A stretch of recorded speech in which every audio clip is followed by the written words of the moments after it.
All right, everybody, welcome in the room. My name is Michael Earlybird Sturgeon. Thank you so much for checking out this live recording of the podcast. We are recording at this moment. Treasures has everything. Bella, hello. Welcome in the room, Bella. This is how it works. If you have not been into any of our podcasts, welcome to your first show. Appreciate you for coming in. Good morning to you all. The rundown and how it works today. We're not going to sell anything. If you want to buy anything from us today, you are going to have to wait until 4:30 p.m. Eastern time. At 4:30, we have a show. Going to be running Yu-Gi-Oh cards, magic cards, and all sorts of other stuff. So it'll be fun for you. So please feel free to come check out our show later today, just after 4 o'clock Eastern Standard Time. Hey, Ryan, welcome. Welcome in, Tucker's dad. Here's how this is going to work. On today's show, the rundown of what we're going to be doing. We're going to be recapping 2024. How do we do? Did we make any money? Did you guys make any money this year? And what questions can we answer? We're going to run down and give you all of our numbers. I'm going to break it down for you guys. I'm 100% transparent with how much money we make, how much money we spend, our ROIs and everything like that. So all the numbers are in, and we're going to recap it for you guys, help you out a little bit. And we're going to go through what we learned in 2024. We learned a lot. I hope you all learned a lot. What's up, Carl? We learned a lot this year in 2024, so we're going to recap that as well. We're going to turn the page on 2024 in the fourth quarter after going through all of our numbers, and we're going to start looking towards 2025, talk about our goals, do some goal setting together, talk about that. That's probably the most important thing you're going to be doing. And we're going to talk about whatnot sellers. How do you gauge whatnot sellers? How is it that you judge them? Follower counts, is follower count important to you? What does that really mean? How do you know a successful whatnot seller from another one? So here's how the podcast works. We are live. Currently, we are live on Whatnot. And I have a full chat that's in the room right now that's going to be hanging out. Chat, feel free to ask me any questions you want. Mainly focus on either Whatnot, selling on Whatnot, reselling in general, maybe storage lockers if you're just getting into storage lockers. I can certainly help you and answer any questions that you may have. In about a week, this will be in a podcast form, and it's going to be on Spotify. Check the show notes right up here. On the show notes, we'll give you a description and a link of how you can find the podcast. We already have several episodes up. The last episode was a great one. It was all about how to conquer storage lockers. So this might help you guys if you are into the storage locker game, in the reseller game. Other corner for you? For me, it's right up here. Is it over here for you guys? So we're just going to help go through it, answer any questions that you have. And I do have an agenda rundown today. We're going to go through and talk about some numbers. So let's get to it. Feel free, go ahead and enter in any questions that you have now. I'll write them down, take notes and everything like that, and I'll get to them when I can. 2024. How did you guys do in 2024? How are your numbers in 2024? So for me personally, 2024 was pretty good. Say if you can just send me a private message on that, then that'd be a lot easier than because we're on the live podcast right now. So okay, appreciate it. Yeah, we'll take care of that after the show. No worries at all.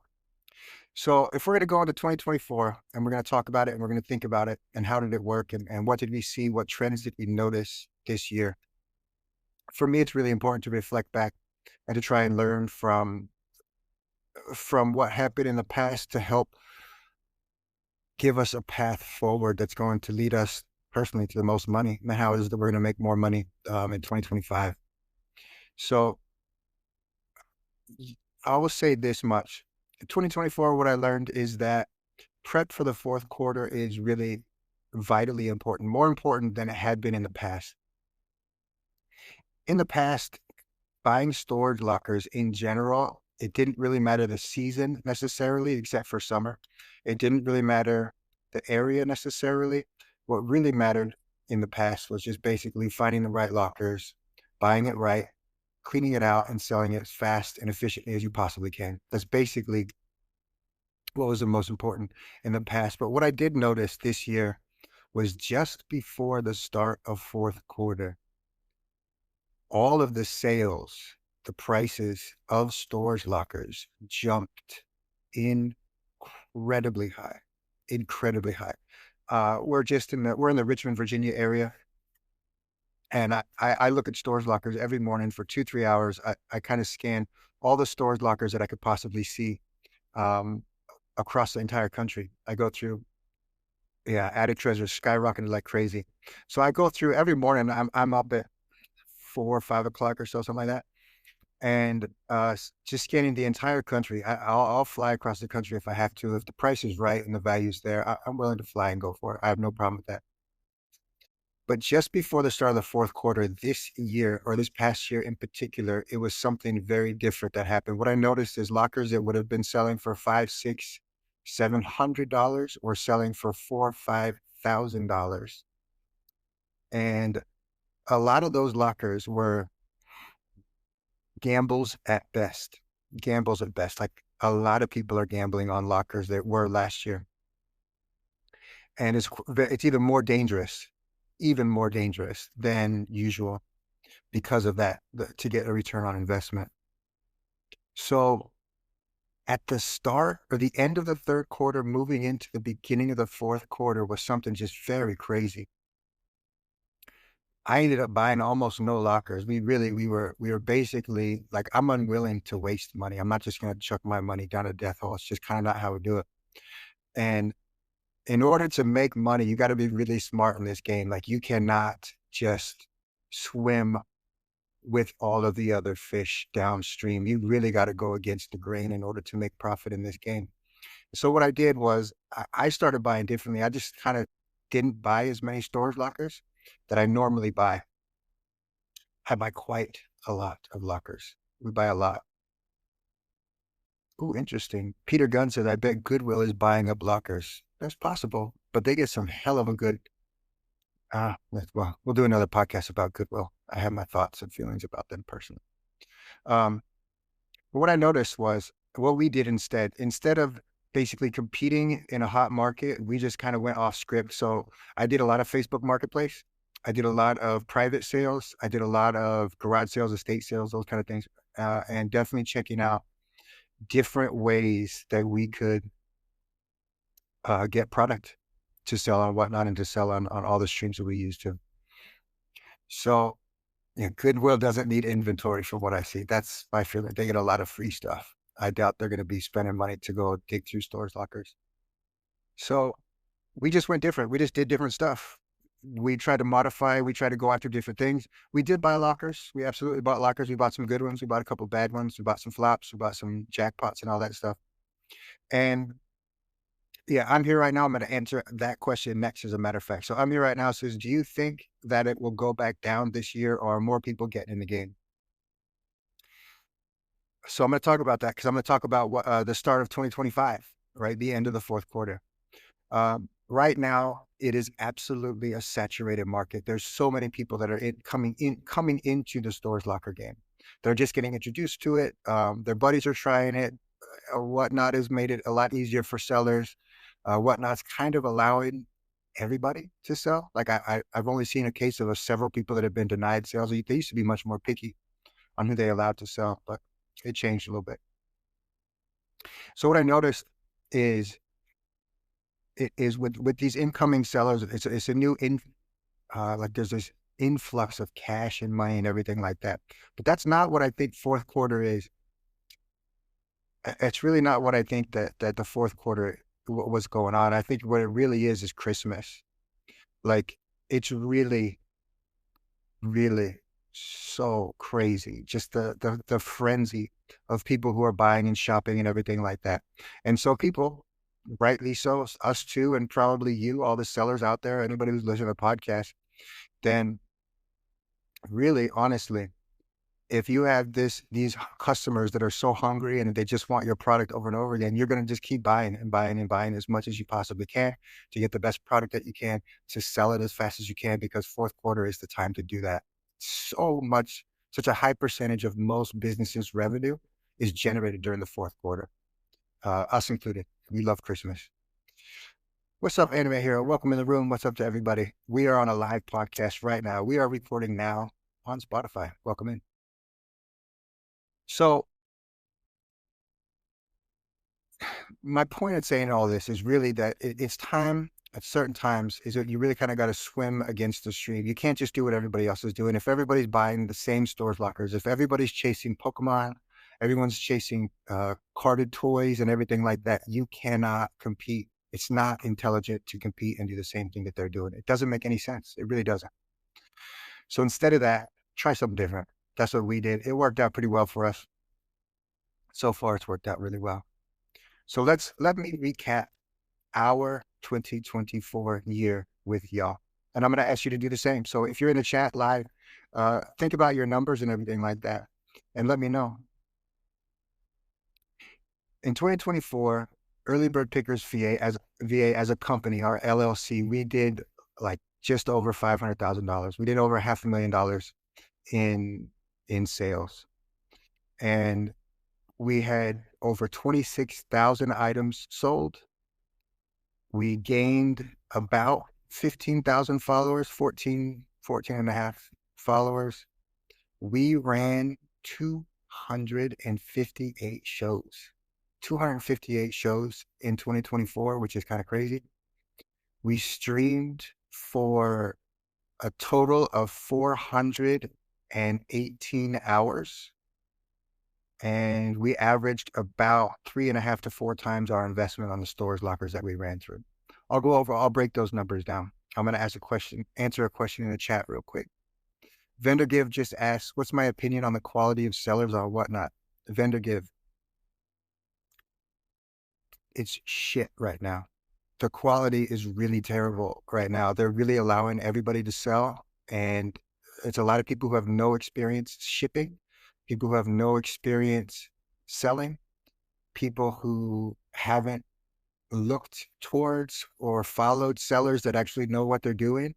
And there's this massive amount of whatnot sellers right now who really, really should not be selling on whatnot because they really don't know how to fulfill an order. They don't know how to run a show. They're not organized, and it pisses off a lot of sellers. Yeah, Tucker's dad said it's a wild, wild west. Like it's really bad right now. That being said, there's also newer sellers that do know what they're doing. There's several of them that I follow, that I watch, and I watch them really kind of rise to the top. The cream does rise to the top or whatnot. So with all of the shitty sellers that are out there, and there's a lot of terrible sellers. Good morning, West Texas. There are some good ones. There's a handful of good ones. There's kind of the traditional, the larger sellers that are doing well, that are still doing well, that probably will always do well.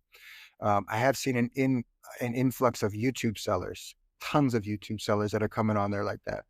So the process has changed and everything like that. But whatnot, in my opinion, there needs to be like some kind of a vetting process or a training session, like a mandatory 8-hour training. Like these people got to know how to fulfill an order and how to run a show. That's my personal opinion. And there's a bunch of people in the chat that I can see that agree with that. This is the seasoned resellers dealt with when Goodwill became popular for sourcing, iForBeauty says. So I'm going to break down the sales for 2024. How did it work? How do we do it? And where are we going to go from here? A Vendor Give, there's no real consequences to being a bad seller, and it shows. Yes, I would love to be like an undercover shopper for whatnot or somehow, like where I could just go into different rooms and buy a bunch of random stuff, and I could figure out, like I could just call people out like, hey, I ordered this stuff from this person. They never shipped it, or what they shipped was fake. Like there's so many fakes that are being sold right now on whatnot. Coins, jewelry, clothing, everything. That's really terrible. Hey, sweet home, welcome in. So recapping 2024, Early Bird Pickers VA as a company, as an LLC, we did over $500,000 in sales. Are those numbers great? Sometimes. Are they terrible? Depends really where you are as a seller. For us, they're pretty good numbers. We have much higher, loftier goals for 2025. We're still relatively new to Whatnot. We've been selling on Whatnot for 14, 15 months. So just over a year. So basically, in our first year of business, we did $500,000. And how do we do $500,000 in sales? Our business, we're known for selling quickly, and there's a very specific reason why we sell quickly on Whatnot. To us, like our time is very, very important, very valuable. I do not, and you will not find us streaming for like 12, 15, 48 hours or anything like that. It's just not going to happen. It's not going to happen for several reasons. Number one, I'm an old ass man. I get tired. I am not going to be staying up that long. But we really break it down to the numbers. The numbers are really important. Like I'm constant after every show. Like I look at how many items we sold, how long did it take to sell, and how much did we make per sale? That's what we look at, right? And so for every hour that we run, our goal is to make $1,000 per hour that we're trying to sell. West Texas, I like that. I'm coming back to selling next month, and I've been on Spotify listening, so maybe I learned something. I hope you learn a lot, West Texas, and please go ahead. You can even ask me right now. Ask any questions that you want. I'm always happy to help if I can, or send a private message if you're more comfortable with that. So we're really about our per item run rate. That's what it is. And for a lot of these sellers that I'm noticing that I'm watching, either large sellers or smaller sellers, and I'm not criticizing them or saying anything negative. It's just not the way that I choose to do it, the way that we choose to run our show, is they might run for 10, 12 hours and they might sell 200 to 300 items in that time frame. That works for them. They make their money. No worries. If I can sell 200 to 300 items in an hour, Vandergive, I'll tell you that I'll answer that exact question in a moment. Vandergive asked, out of $500,000, how much was gross profit? I'll break down all the numbers for you in a minute, my friend. So I'm not going to sell 300 items, and I'm not going to do it in 10 hours, because I can get pretty close to those numbers in an hour. So I would much rather spend that time prepping my show, getting my show organized, and sell for 1, 2, 3 hours, sell 100, 200, 300 items per hour and sell as fast as possible, and then do something else. That's my goal, right? I don't want to spend hours and hours and hours streaming. I want to spend hours and hours and hours making more money, finding more product, building business connections, figuring out ways to improve the business, as opposed to spending all that time, 10 hours, just to make a small profit. So to us, what works for us, for early bird pickers, and this is our methodology of making, how do we get to that $500,000? We sell fast. We try and sell fast. We are sponsored today by B Bella. That is Bella. You can find her and her amazing stream on Whatnot. She's an incredible seller, incredible person. We have met her. She came to the Early Bird's Nest, got to meet her and her wonderful family. If you like to support small businesses, this is the way. Capital T. This is the way to do it. Skip the Walmart, skip the Target, skip all the Best Buys. You want to get good products, fantastic price. Let's go, moms and pops. Let's go small. Let's support our small businesses out there. Find B Bella on Whatnot. Do it now. Now, not every item is going to be suitable for that. Like if you're flipping through a bunch of Magic cards or Yu-Gi-Oh cards, you can't really do that in 5 seconds sudden death. But you can really get rid of a lot of product as fast as possible. B Bella says sudden death is life. Amen. Amen to that, Bella.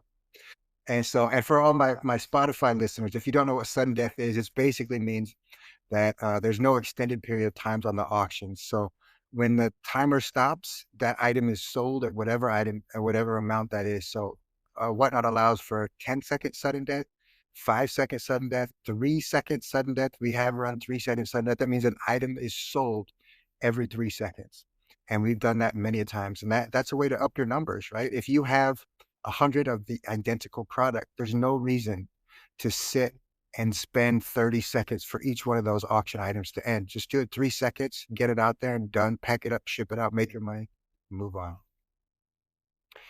So the $500,000 is not all encompassing of eBay. Um, we do sell a little bit on eBay. We're very particular about what we sell on eBay, though. The only stuff that we really put on eBay are very niche items, items that people like you need a lot of time explaining it. They're very particular. Like this morning, I'll talk about this morning's sales. As a matter of fact, I sold several items like He-Man related, not even figures, but like pieces of castles we're selling for like 45 bucks, 30 bucks or whatever it is. It's these really weird niche items that we sell, things like that. Um,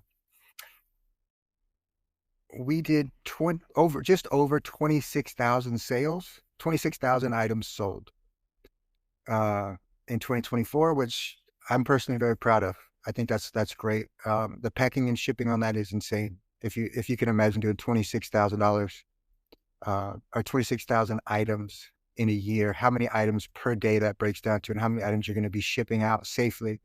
And when I tell you that 99.9% of our items arrive safe, unbroken, I mean, it's even higher than 99.9. We get almost no complaints for shipping. And Angela does all the shipping, so it's really incredible. We gained 14,000 followers. I want to talk to you about follower account because something off. There's something off on follower counts, and it's interesting. We have like 19, almost 19 and a half, let's say almost 20,000 followers. And it's really crazy to me that with 20,000 people, we might have a room with 100 people in it, 50 people, 100 people, 150 people. There's larger sellers, right? Like Storage Pirate has like over 60,000 followers. And then if he starts a show, I saw he had a show the other day, had like 128 people in the room. Like of 60,000 people, you're going to tell me that there's only 120 people? I don't really know how accurate, how important that count is. West Texas Teal says they have a lot of ghost followers. Yeah, there's definitely some bots in this game. Um, 2024, we did 258 shows. Followers do not equal buyers. Anime heroes with the phrase and the words of today. Vendor Gift says follower count's pointless in my opinion. After 1,000, it's all just a number. I agree 100%. I really do agree 100%. Um, let's talk. I mean, how important and how realistic is follower count? Like I know that a lot of people say that all these big sellers, they have 50,000 followers, they got 20,000 followers. Like for us, right? We were chasing for a full year, chasing that bigger number, bigger number. Can we get to 10,000 followers? Can we get to 12, 15? And then once we hit like 18, I was like, look, our crowd is our crowd. Like if people at this point don't know who we are, if people don't know who we are, they don't know who Liver Pickers VR, VA, and they're not interested, like that's cool. I got no problem with them. I hate the term big seller and small sellers, Sweet Home says. Sweet Home, me too. It makes no difference. So to me personally, I want a room with 50 to 100 very positive people who are interesting, who are entertaining, who love all the crazy shit that we sell. And it really doesn't matter how many followers we have. Tucker's dad's a great point. Tucker says number of followers equals whatnot vanity plates. That's how I feel. That's how I feel like that, right? It's like how many followers can we get? Let's keep getting followers, followers, followers. But if that's not translating into money, what are you chasing? Like if you're not making more money, why are you trying to get more followers? If I see one of these big sellers with 100,000 followers and they have 80 people in the room, what's the point of having 100,000 followers? Doesn't make any sense. So I personally, I think customer service is paramount. I think customer service is one of the most important things. I think treating your customers like family is how you run your business. And I think that's our method moving forward is really, it's like, I don't give a shit about follower counts anymore. Like we really wanted follower counts. We were kind of doing what everyone does is just kind of, you see these bigger sellers, you want to be a bigger seller, you want to quote unquote grow your business and you gain more followers. It means nothing. It really doesn't. I'm going to answer a couple questions that just came up in the chat. Vendor Give, if you spend the same amount of money on promoting your show as you do on giveaways, you'll get more eyes and more actual buyers. Interesting. Spend the same amount of money on promoting your show as you do on giveaways. You'll gain more eyes and more actual buyers. I'm gonna talk about that for a second, Vendor, because here's for us personally. So we've done a couple of all giveaway shows, which are great. We get 2, 3, 4, 5. We've had like 800 people in a room on giveaway shows, and they're great. And we get a bunch of followers, and those followers don't translate into future buyers. Most of them don't translate, and we end up just throwing our money down the death hole. It really doesn't make any sense. So I understand you from that point of view. Promoting, we don't promote our shows. We did promote our shows before. It doesn't work. Promoting on Whatnot means absolutely nothing as far as I've seen. And I follow a lot of different chat groups and stuff like that. And a lot of people are asking, should I promote my show? Should I promote my show? No. Whatever it is, the algorithms don't change. It does not bring more people into your room. For us, it hasn't worked. And for countless other people, it hasn't worked as well. So for us, it didn't work. It really didn't work. So West Texas says, I advertise on TikTok, Facebook, and Instagram. And I think that's an excellent way to go because number one, it's free. It's free. You can advertise all you want. I know my buddy Kraken, he bought this amazing locker with a bunch of shoes and he's a Reddit guy. So he put all these advertisements on Reddit and he did really well. He ended up getting over 100 people into a bunch of his rooms and stuff like that. So it hasn't worked. Bella says it hasn't worked for her either. The promoting, yeah, we tried promoting a couple of times. To me, it doesn't work. Not worth it. Save your money. Go buy a better storage locker. How's that? That's my advice.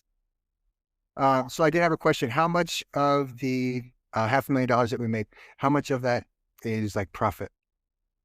Very difficult for us to figure out. We're actually still going through it because we're just getting our taxes ready. But what I can tell you this is we do approximately 3.5 to 4 times our initial output for storage lockers. So if I buy a locker for $1,000 on average over last year, we're gonna make $3,500. So we're gonna get 3.5 times that initial investment. So when a lot of resellers say they try and double their money, I say you don't run a good business if you're doubling your money. Like I don't know how your numbers will work. If you spend 1,000 and you make 1,000 on that locker, I don't know how you can make an honest living doing that. I think that's very, very difficult. Rule of 3, East Coast Toys, rule of 3, like you kind of got to triple in this game because you got to realize the cost of moving these lockers and selling them and dump fees and everything like that. People don't realize like it just doesn't work that way. Matt's Music says, I don't think any business can function just doubling. That's just it. Like, I don't understand. Like people always talk to me like, I want to double, I want to double, I want to double. And every time that I hear that, I'm thinking, you're going to go broke. You're going to go broke doing that. Those numbers would not work out for us. And we're not rich by any means. Like we do a good business. We have fun, everything like that, but we can't double. We really can't. The only way that we could double is if the locker costs $50,000, $100,000 or more. That's the only way that we can grow and function with those numbers, with a double. A double up means for us, we have to spend a lot of money up front. We can't double on a $1,000, $2,000, even a $10,000 locker. A double up's not enough to sustain the business. Sustaining this business ain't cheap. Well, ain't cheap. The cost of doing business just keeps going up and up and up. It's really difficult. I mean, I cannot tell you how many times I'm doing dump runs throughout the week. It's a constant thing that we're doing. So talk to me about your numbers. What numbers did you guys see in the chat? Whatnot. What do your numbers look like for 2024? Are your numbers going up? Are they going down? What trends do you see? How much do we donate? We don't donate that much, West Texas, and it's really interesting out here in Virginia. We're from California originally. We used to donate tons of stuff in California because almost every place will give you a a donation receipt that we can use for our taxes.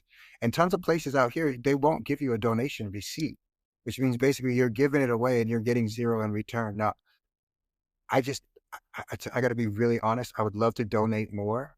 I don't have time because what that means is that I'm going to have to split a load and take a load just to donate, which means I'm going to have to hold inventory for a long period of time, put it in my car or truck or whatever I'm going to do, drive to the donation center and then drive back and then load up another load that goes to the dump. And so it's pretty difficult. A lot of places won't give me a donation receipt. I try. Trust me, we've tried. Rainbow of Treasures, good morning. Welcome to the live podcast. We appreciate you. I would love to donate more. Honestly, I would love to donate more. But I gotta need a tax receipt for that. That's just, I mean, as disgusting as that sounds, that's kind of the truth. Vendor Gift says, my rule is to double my entire investment. If I buy a locker for 1,000 and after labor and fees, etc., I'm in 1,500, I want to make 3,000. Now that makes sense if you do that, right? Because that's basically a triple, right? If you buy a locker for 1,000, you make, you're on the other end is a 3,000. That's basically a triple. You're just running the numbers differently. So it's basically, that's where we're at. That's why we say 3.5 to 4,000. Purple Heart does. Oh, Maison Unlimited. Thank you very much. We're just outside of Richmond, Virginia. Matt's Music. How many people do we employ? At this point, we employ 0. Sweet Home. In theory, donating is great, but it becomes more hassle and work. Absolutely. Matt's Music. Angela does 100% of the shipping. 26,000 items she shipped out solo, basically solo. And I'll walk you through it. So we used to have a massive warehouse. We had a 10,000 square foot warehouse. And we employed sometimes 2, sometimes 3 people. It just kind of depends and everything like that. Thanks, Bella. She is fantastic at it. So we had a full crew. And what we did is when we ran the numbers is we found out that we bought a lot more lockers. We had a lot more stuff. We sold a lot more, but our profit was exactly the same. So we were spending, because our overhead was so expensive, when we had a 10,000 square foot warehouse and we were running trucks, buying stores, lockers, like 5, 6 a week. Like we were just constantly getting all this inventory in, which was great. We did hit tons more jackpots and all that stuff. But if the numbers don't work out, it does not make any sense. Vendor Gift, thank you so much for the tip. I really appreciate it.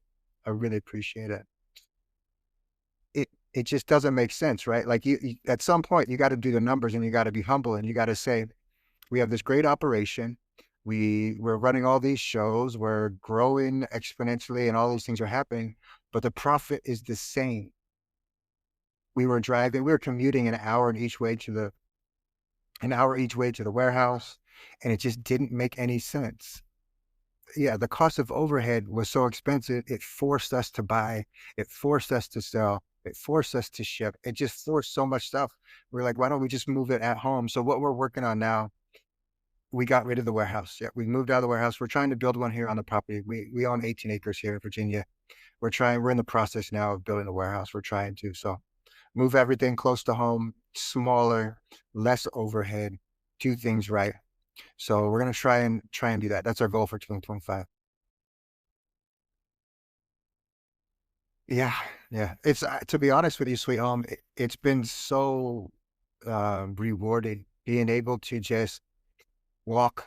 Right now we're in our 2-car garage. We're in a small garage. To walk over to our garage, we can still do shows where we make $3, $4, $5, $10,000 out of our garage.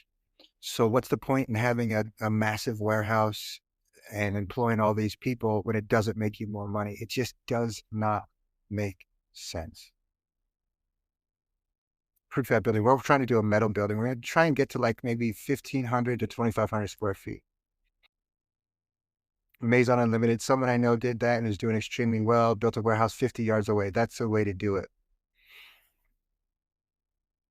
Oh, I would love to do it at home, but hard to get quality internet to support. Double down. Check into what's that thing Elon Musk has? I think that's like some kind of satellite. I've heard actually good things about that. It might be a way. Starlink might be a way to get you. Yeah, might be a way to get you some internet where you're at. So Lots of things ask the question, says, what's the biggest mistake you've made when purchasing items? Ooh, interesting. Interesting. So I've been in the game I've been buying stores lockers for like 12, 15 years or so. And I love it. I love it. I've had other jobs, um, all sorts of other things that I've been in, all different styles of business, all different types, everywhere you can imagine. I've done it. Hard labor to office jobs and everywhere in between, all that stuff. I've been a professor and everything, and this is the only business for me. I'm gonna retire, dude. I'm gonna die and have a heart attack in a locker someday, and I'm gonna die with a smile on my face and a box squishing me. I have no problem with it. That's gonna be if I made $1 million, if I made $100 million, to be honest with you, I would just get a bigger truck. That's it. That's it. I appreciate it, West Texas. I'm still a professor. Yeah, see, I do like teaching. Um, the biggest mistake I've made with buying lockers is buying what I can't see. I think that's one of the biggest mistakes that a lot of people make is when you see a locker that has 100 boxes in it and the boxes are unlabeled, or even if they are labeled, a grandma of two girls, if you have any questions about buying stores lockers, please ask me any questions you got. So you kind of assume or you think you see something, right? So if you have a box, you have a 10 by 10 foot locker or 10 by 20 foot locker, there's 100 boxes in there, and like, you know what? Those old boxes, they look great. Oh man, look at that. For me, last year, I tell you guys what freaking shoe boxes, right? 150 shoe boxes, Air Force Ones and all this other stuff. Like, ooh, those Nike shoe boxes look good. They're probably in there. You, it's really difficult to stay very disciplined in this business. Very disciplined. You got to be disciplined with your money when you're buying stores lockers. Only buy what you see.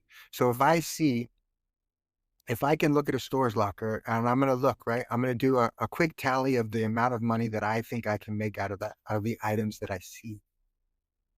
If that tally's $1,000, my limit for that locker is going to be around $1,000. I mean, I can't, I can't gamble with money. I'm not a gambler. I'm very fiscally conservative. Very.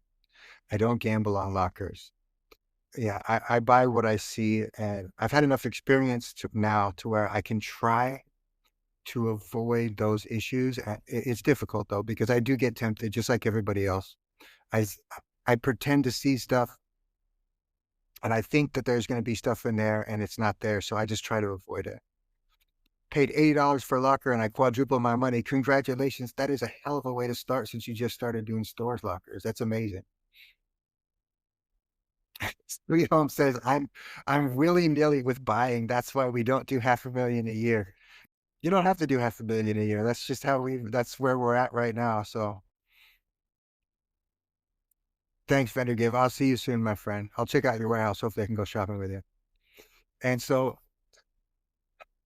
yeah, I made a lot of mistakes in stores lockers, but once you make those mistakes, when you lose $10,000 on a locker, $12,000 on a locker, when you make stupid mistakes, you tend to avoid those mistakes in the future if you can.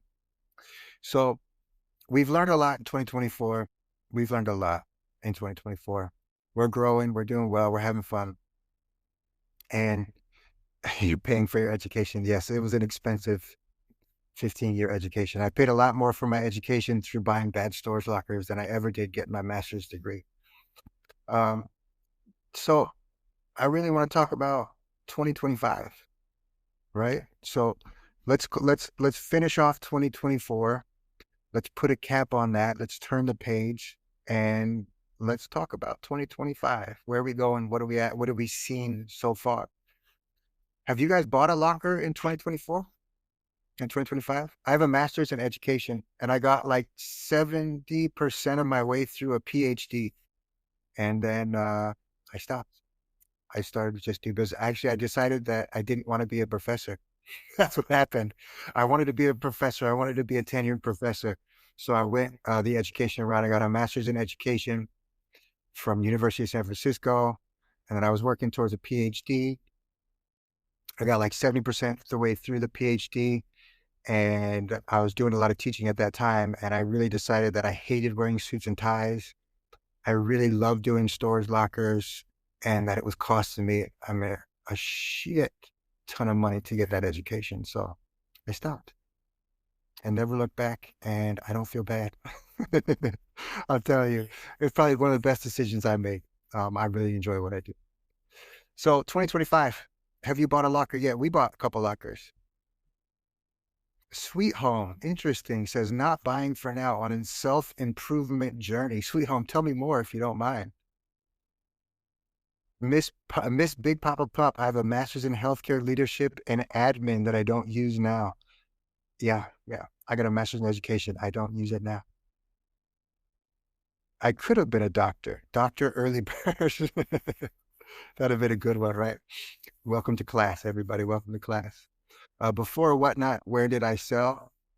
Uh, well, we've always had eBay. We've had eBay for like 15 years. Actually, one of our first lockers that I bought was full of video games and stuff like that. That was our intro into eBay like 12, 15 years ago. And that kind of blew up. Like we ended up with too much furniture and things that were too large to ship. So we opened up a secondhand store, like an antique store. And we had that. That was in Northern California. We had that for 10 years. And we were always running eBay. We were always doing Facebook Marketplace. We were running our brick and mortar store and all that stuff. And so, and then we were still doing all that stuff. And then we sold that business because we wanted to get out of California. We ran away from all the fires in Northern California. So that's how we ended up in Virginia.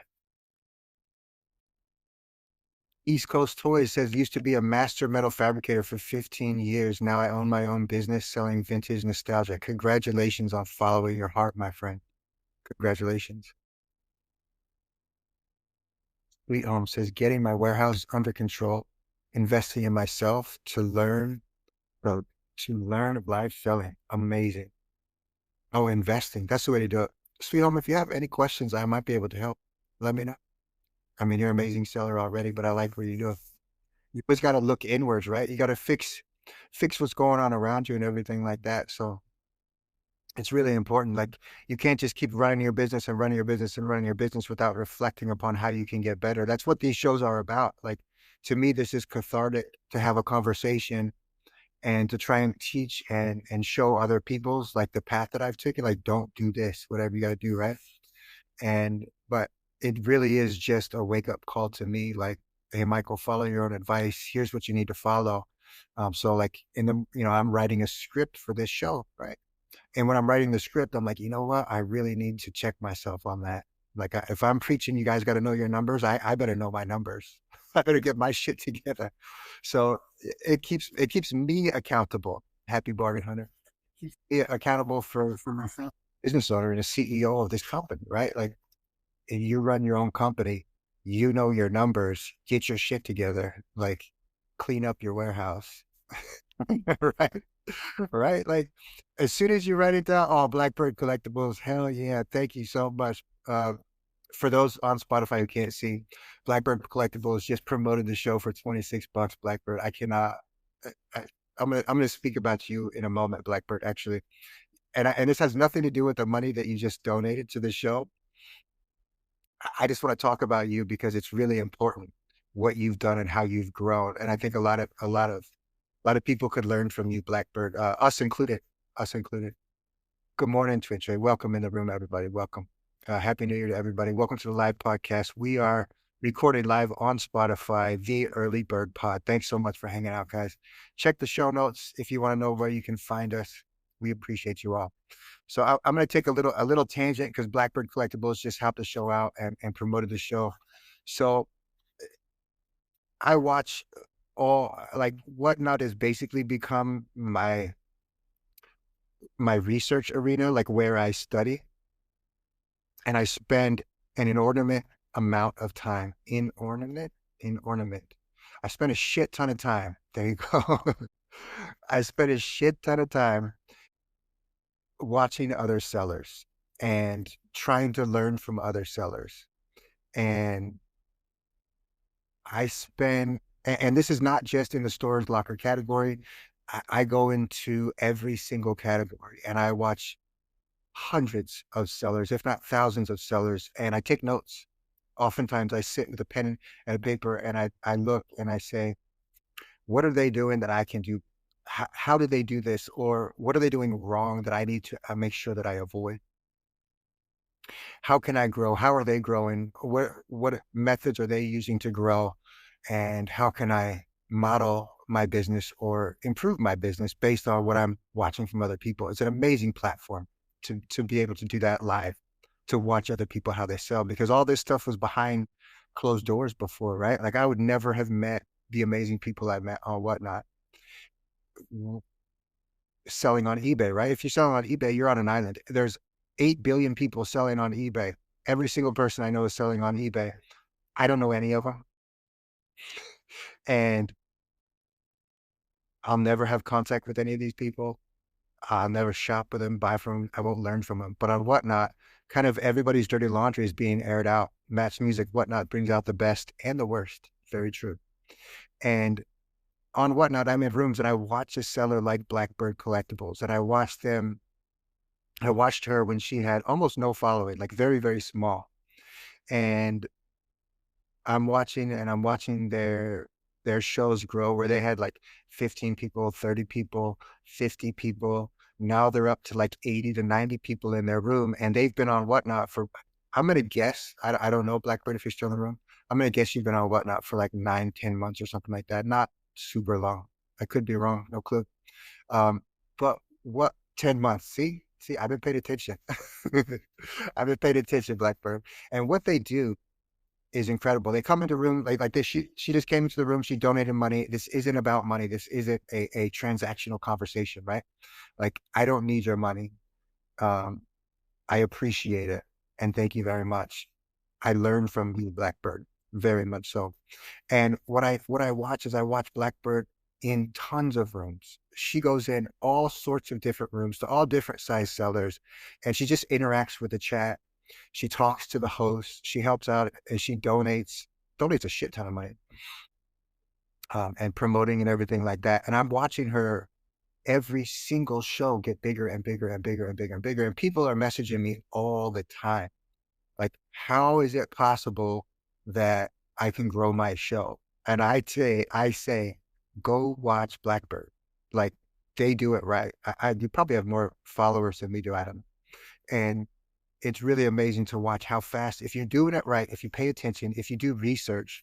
So Blackbird's one of the newer sellers that I appreciate. That I send people to Blackbird and I say, like, you got to know how to run your business. You need to know the promotion side of your business. You need to follow somebody like Blackbird Collectibles because they got their shit together. They know what they're doing and they sell very well. They sell quickly. They explain their items really well. So this isn't like a promotion, a sponsored promotion. This is me just trying to help out the community. Like, if you want to know how to grow your business, follow sellers who know what the fuck they're doing. Like, you have to do that. And Blackbird Collectibles are one of the people that know what they're doing. 26.2. There you go, Zero Prince. That's what I'm saying. They were way past us, like way short of us in follower count, and they're zoomed past us. It's amazing. Zero Prince says, I literally follow Blackbird when they sponsor. Boom. That's just it, right? Like, how many people did they just get in their room? And they're good sellers, right? So sorry for that little tangent, guys. All right, so let's talk about 2025, the start of this year. We've bought lockers already. I hope you've bought some lockers already. So we popped our cherries for 2025. I paid $720 for a storage locker in Fredericksburg, Virginia. Only $720. And the locker was phenomenal. The locker was phenomenal for 720. And I'm that locker was fire, Tucker's dad says. Absolutely fire. So no, doesn't count, Bella. You can't go into December. It's got to be the start of Q1, quarter one. And greetings from Maryland. We're probably big buddies. My cool stories. So the locker that I bought, if those of you are out there, because we probably are bidding against each other, some of the people in this room right now, it had skateboards in it, and it had Rob Zombie written on one of the boxes. So I'll tell you what I found. I love to brag about what cool shit I find, and this is one of the coolest lockers that I've found in a while. And it's cool not because of the value. It's cool because like I love heavy metal. I love rock and roll. I used to skateboard everywhere. Like I still skateboard. When I had that warehouse, I would get from one end to the other on a longboard and I would just cruise on that sucker. I love everything about skate culture, heavy metal, rock and roll. Like surprise, surprise, that's who I am in my heart. Uh, so the locker had Marilyn Manson autographed, several Rob Zombie autographed, and these are like posters, framed posters. Um, I've never broken. I don't think I've ever been injured skateboarding, and I skateboarded my whole life. The locker had two Nintendo Switches in it. Had a bunch of Switch games in it. It had about 100 vintage T-shirts, and the T-shirts are stunning. They're all Marvel T-shirts, heavy metal T-shirts. It's rock and roll. There's Sex Pistols. There's Zombie. It's incredible. The T-shirt collection's insane. Vintage posters, blacklight posters, everything. So we paid $720 for that locker, and I'm gonna guess probably make about 4 or 5 grand on that locker. Yeah, there's Silver Surfer T-shirts in that locker. Yeah, we're gonna sell them in one of our upcoming shows. So if you see our upcoming shows and it says T-shirts on it, come to that show if you want some badass T-shirts because we got them. So it's not like $1 million locker.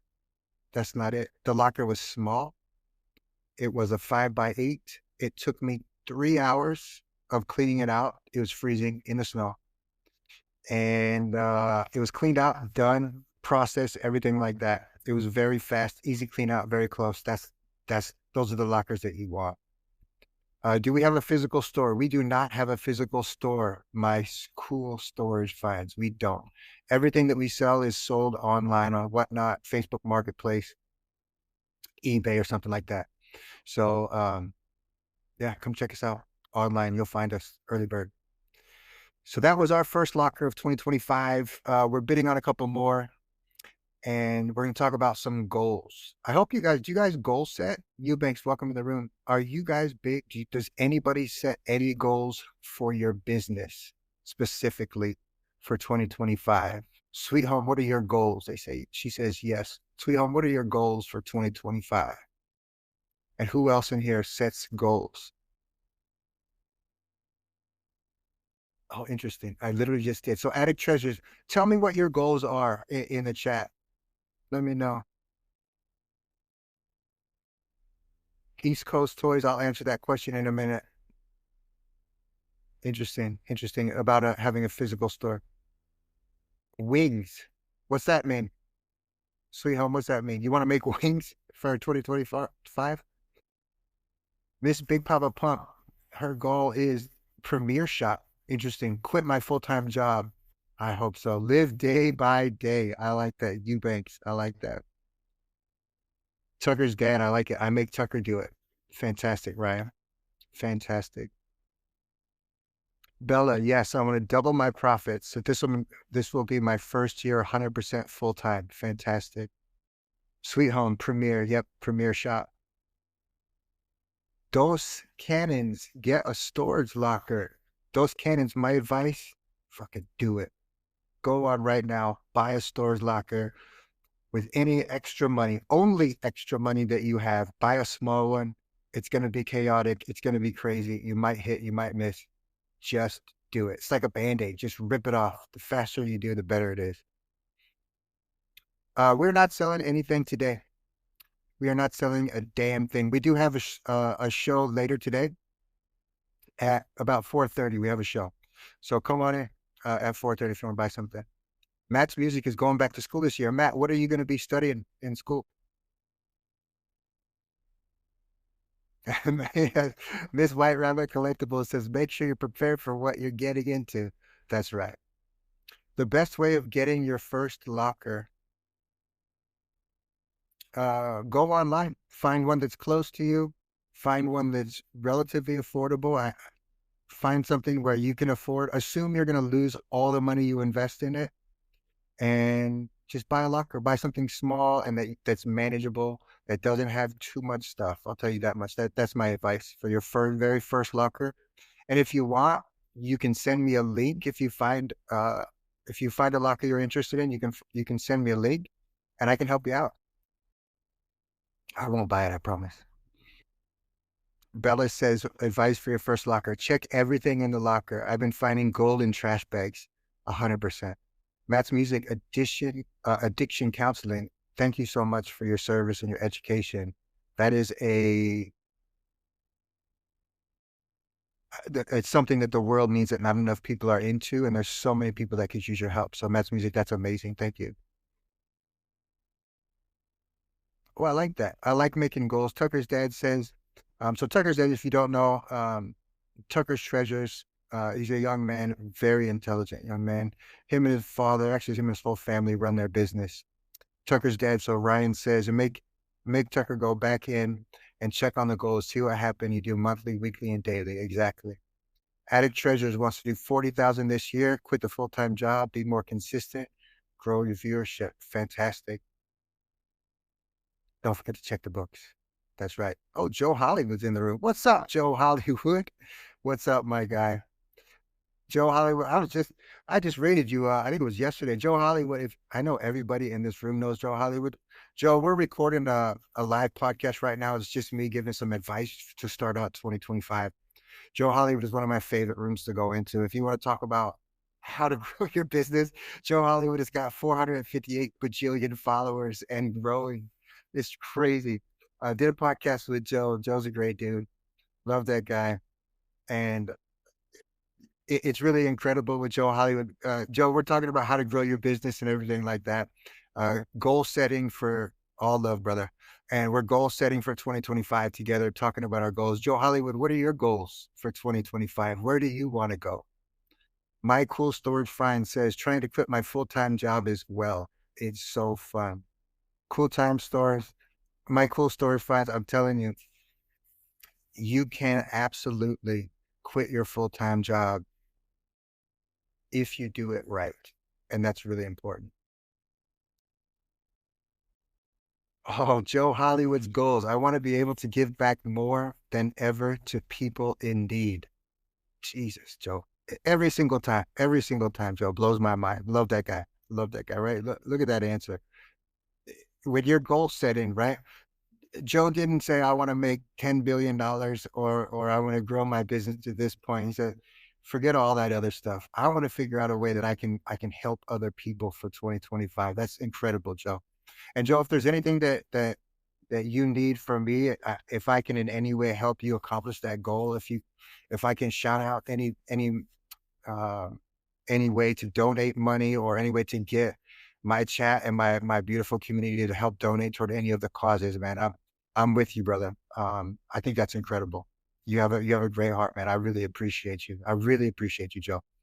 And if you do want to know, for especially for the Spotify listeners who may not be as familiar with Joe Hollywood, um, it's really important. Like, yeah, Joe, definitely, we'll do another show coming soon. I'll send you a couple of messages. We'll do another show. Maybe we'll do a like a charity show where we can donate any of the money raised or something like that.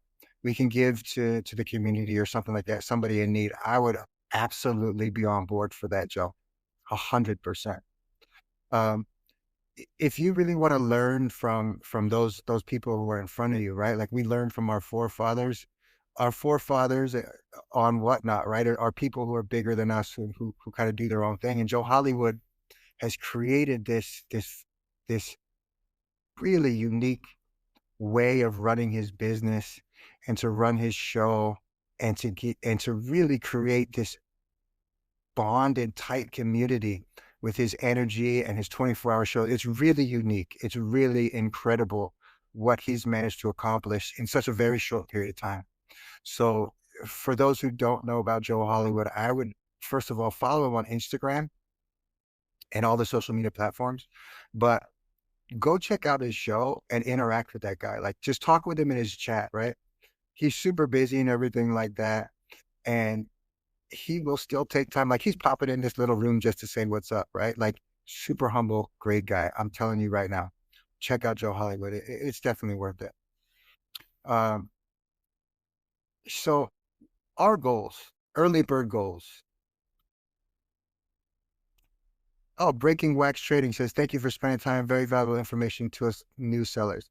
Anytime, my friend. Feel free to send me a private message if needed, and I'll help you out in any way I can. If I can. I might not be able to. 2025.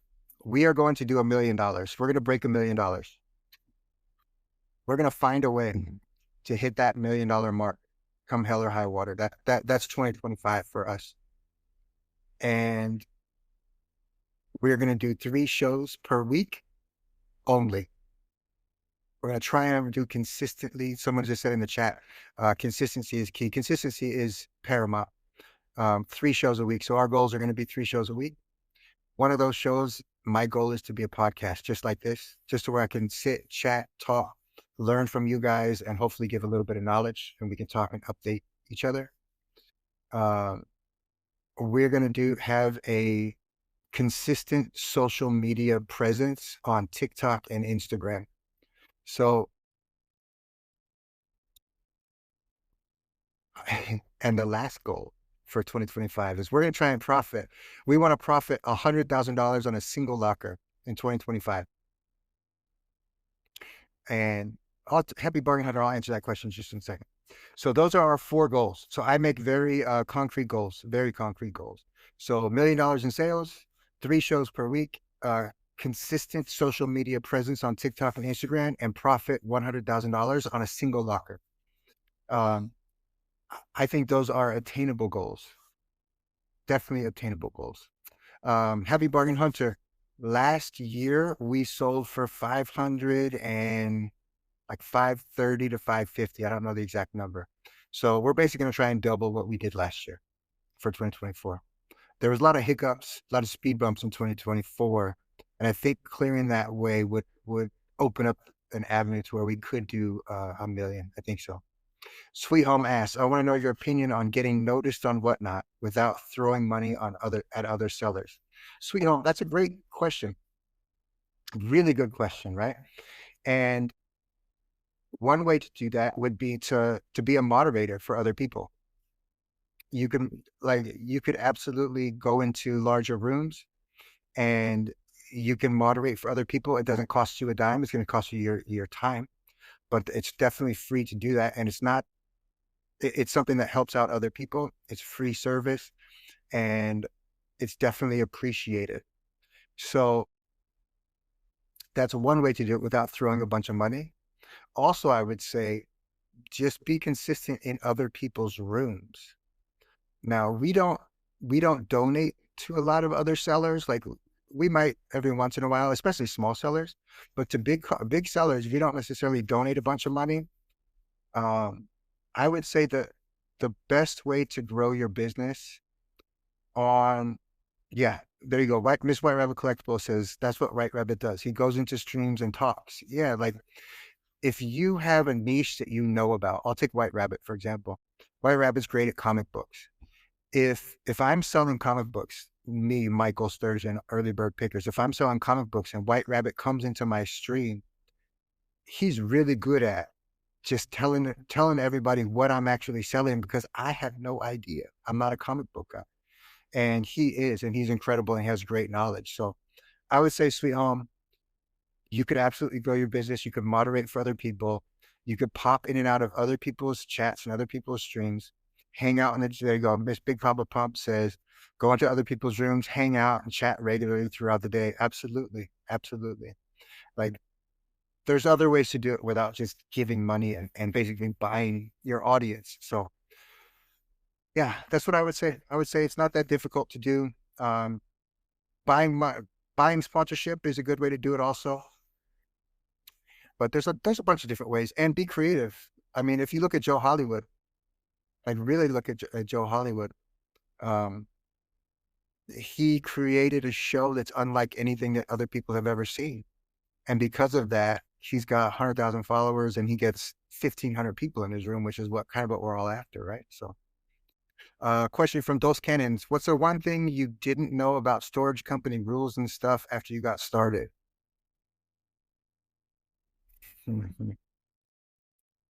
Oh, interesting, Sweet Home. I'm gonna answer that shortly. Storage locker rules? Nothing. Those cannons actually. No, not no. There's no company rules. Each company runs it differently. Um, I would say that I would avoid the. You know what? I wouldn't even say avoid it. I would just say buy lockers, and that's going to be the best way that you're going to learn. Honestly, yeah. Sweet Home said something very interesting. He said, I've been on here for 2 years talking to everyone, and you feel invisible at times. Sweet Home, my advice to you is do something different. Do something different. If you're doing the same thing over and over again, right? And you're getting the same and you're expecting different results. That's kind of the definition of insanity. So Sweet Home, I would say, fuck it, do something different. Whatever that is to you, that's different. I think you're an amazing seller. I think your live unboxings are interesting. We don't do live unboxing because financially it doesn't make sense. Pulling stuff out of a box, unwrapping it, and then either selling it or not selling takes too much time for us. And so my per item run rate per hour doesn't make sense. And I don't like doing live unboxings. I don't think it's financially responsible. I'm not saying for you, by all means, you do it very well. I have seen you've got some larger rooms with that. Buy different types of storage lockers, Sweet Homes. You can send me a link. I think you have my phone number. You can send me a link if you want me to check out some of the storage lockers that you're interested in and say, hey, Michael, what do you think of this? What's your opinion on this locker? And I'll definitely help you. And buy different stuff. I think that would help you out quite a bit and see what happens, right? Change up some stuff for 2025. I know you're talking about like self-reflection and business reflection. I think that's important. Those cadence, I've heard you have to get your stuff out in 24 to 48 hours. That is true. Oftentimes, if needed, you can also rent the locker back for a month if you need to. Some of them even offer you a discount, like the first month is $1 or the first month is half off or something like that. So you could re-rent if you get a huge locker that's a 10 by 40. I've done it time and time again. You could rent it back for $100, a couple $100 or something like that. Yeah, Sweet Home. It's interesting. I would love to have a conversation with you on the phone about that journey that you're on, or even an interview on the podcast if you're open to it, because a lot of people are grappling with that same thing where they can't find traction on Whatnot. They try really hard, but they just can't get traction. And I would love to talk through that to see how to do it. Miss Big Papa Pump says it's very important for as a seller to engage or chat as much as possible. It can be hard to do with large room, but it's important. Absolutely. Absolutely. It's very important. It drives me crazy when I'm asking a question in the chat and people either ignore me or they're not paying attention. It makes me crazy. I can't stand it. More from the chat. White Rabbit Collectibles. We don't have space for live unboxing. Amen to that. We've done it a couple times. Just not our thing. Not our thing. Any other questions in the chat? Feel free to ask me. I'm catching up on right now. See, I've seen a lot of people who like you, Sweet Home, who like your shows and everything like that. So, good point. White Rabbit likes to check the facility out online to see if it's a multi-level building. Yeah. If it's a 10 by 20 and it's upstairs, don't buy it. Make sure they have a freight elevator. I'm telling you, that's the way to do it. Miss Big Papa Pump's been on the app for 4 months and has been extremely blessed. Absolutely. Storefront, I would not recommend getting a brick and mortar storefront. We're in 2025, and for us, a storefront is definitely not worth it. We've done that. We did it for 10 years. And while it is great to have a storefront, what we learned is specifically it's very difficult because you end up buying storage lockers to fill up your store. And that shouldn't be the way that you run your show. So forever, how can you become a seller on this app? Let me know. Send me a message and I'll get you hooked up, and the process is very quick. Send me a private message and I'll we can get you onboarded very, very quickly. Um, and oh my God, the chat's going crazy right now. I'm still traumatized by it. Were there other sources for merchandise I used besides storage units? I was on Facebook Marketplace this morning for 2 hours, and I'm trying to make a huge deal with somebody for a comic book collection. They have like 1,400 autographed, graded comic books. Facebook Marketplace is great. If you want to be sneaky, Craigslist, yard sales are fantastic. Yard sales and garage sales are one of my favorite things to do. I used to be a thrift shop guy, but when I moved to Virginia, like I don't have any honey holes. There's no places that I know that are right around me that have like great deals and stuff like that. So also be creative. Put an ad in your local newspaper saying that you buy stuff, you're looking for collectibles. Have people come to you. Put a little sign out, maybe like tape a sign somewhere in downtown in the city you live that say that you buy collectibles or you buy whatever world you're looking for. So hang flyers and local bulletin boards. Yeah, you be creative, go old school on it, stuff like that. As far as opening a brick and mortar store, the good thing is you have a space for all your furniture. You got a space for all your heavy stuff. You don't kind of have to worry about it. But then again, you're tied to that store. You can make so much more money.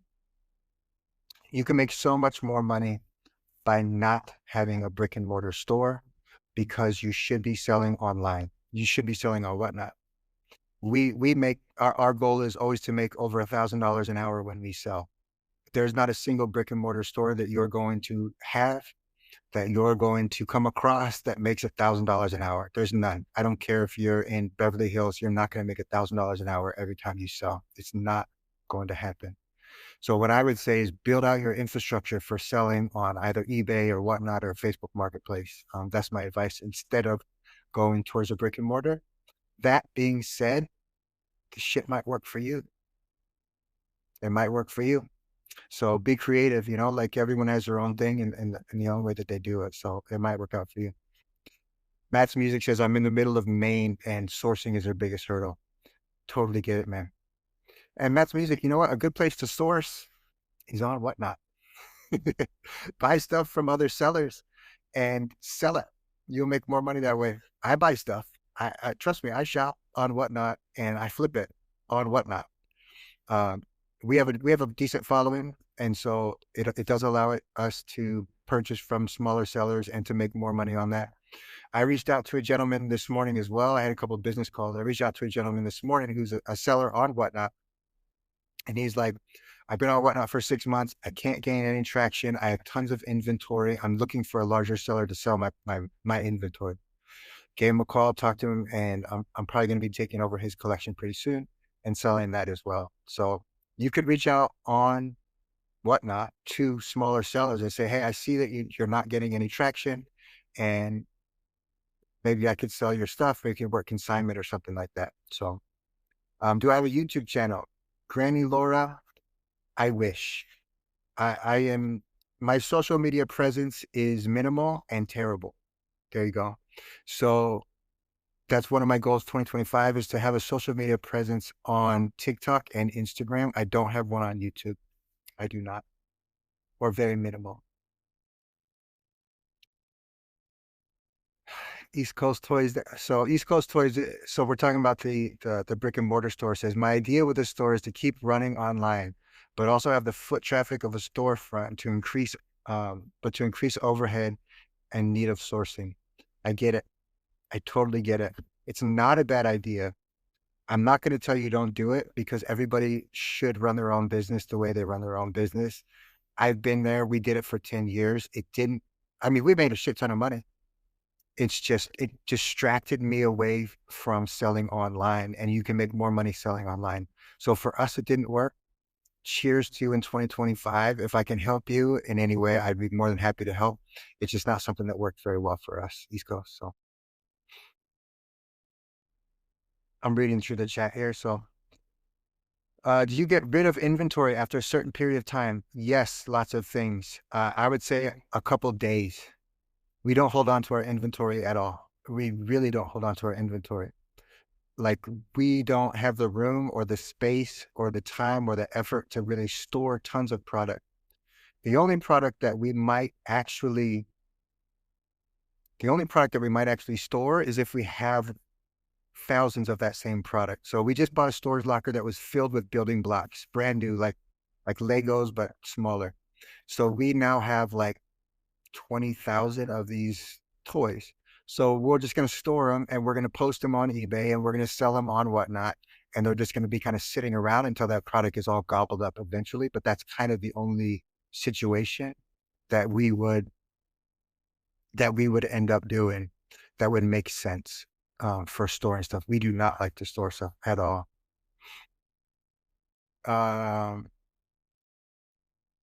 Oh, great question. Celeste, I love your question. And I love it. I love it. I love it. So Celeste asked, and so this is especially for the Spotify listener, says, that's great. You guys are doing so well, $1,000 per hour. Why then charge so much to a smaller seller, $400 for a commercial? Why not like $50? Several reasons, Celeste, and I really appreciate it. And I want to talk about the rates and sponsorships and stuff like that.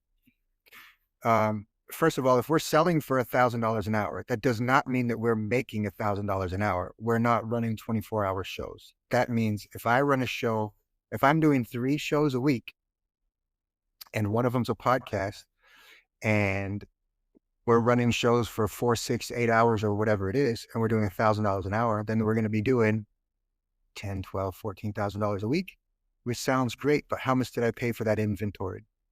Right? So again, profit and margin. It's all about profit and margin. So just because we're selling for $1,000 an hour, it really means nothing as far as how much we're making per hour. In addition to that, shipping time, shipping costs, and everything like that. So keep that in mind. Next, Celeste, why are we charging for the sponsorships? So during our regular shows, when we run, you can certainly sponsor one of our regular shows, and it's $50 for a regular show sponsorship. So you can come into any of our shows. We have one at 4:30. Feel free. You can give us $50 and we will talk all about your business for our Whatnot community or our Whatnot crowd, and that'll cost you $50. The reason why the Spotify sponsorship is more expensive is because it's forever. You get that commercial in perpetuity.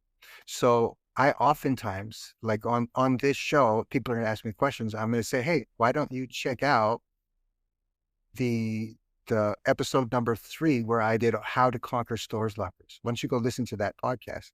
Well, if I get 100 people to listen to that podcast, they're all going to be hearing that same commercial over and over and over again.